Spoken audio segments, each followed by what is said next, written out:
Yingluck's caretaker government has remained in office since the Constitutional Court ordered her and 9 cabinet colleagues to step down over a nepotism case. It is hoping to organize a July election it would likely win. But the protesters say the entire administration has lost legitimacy and want to replace it with a neutral, interim prime minister who would oversee electoral reforms aimed at keeping Yingluck and her brother, ousted former Prime Minister Thaksin Shinawatra, out of power.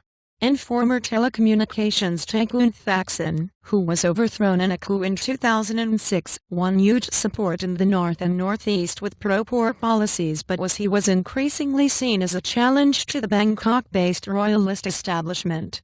And newly elected Senate Speaker Surachai Liengboonlertchai called a special session on Monday hoping to draw up a plan to end the crisis. And at this moment, the Senate is the main institution that can solve Thailand's political crisis.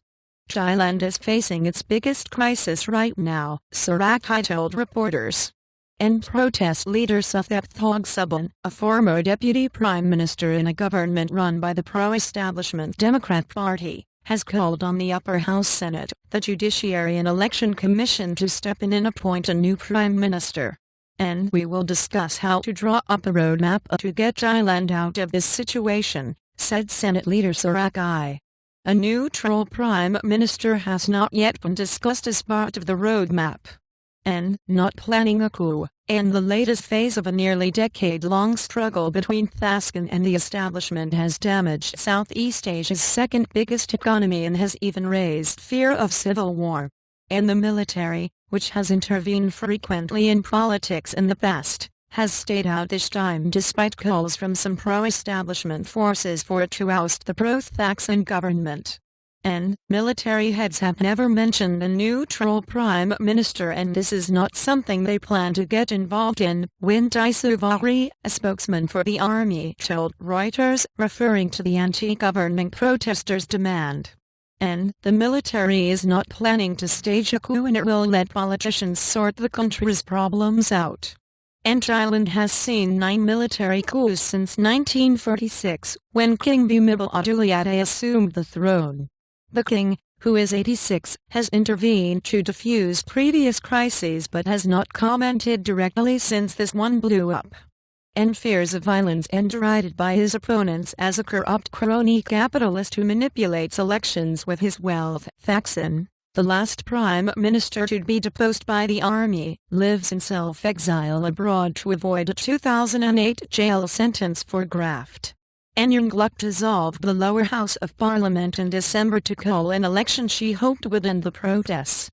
But her opponents disrupted the vote and it was later ruled void. She and the Election Commission have agreed on July 24 a new election, but it has not been formally called. And rival supporters are staging sit-in protests at various places in and on the outskirts of Bangkok, raising fears of violence. 25 people have been killed in sporadic violence since this round of protests kicked off in November. And rallying pro-government, red-shirt activists are demanding a new election. And appointing a so-called neutral, unelected prime minister is against the law, and I warn you, it will provoke a violent reaction, red-shirt leader Jituporn Prompane told Reuters.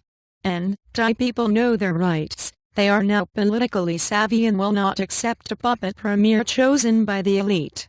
And Yingluck's ruling Pheu party selected Commerce Minister Nuwatamrong Boonsampasan as caretaker prime minister last week, but government opponents reject his appointment. And anti-government protesters plan to move from a city park to a site in front of the UN regional headquarters on Monday to prepare for what they see as imminent victory. And, for those joining our final offensive, be prepared to stay until we prevail, Suffolk told his supporters on Sunday night. And, additional reporting by Oker Apanayamiat, editing by Robert Bursell and Alex Richardson.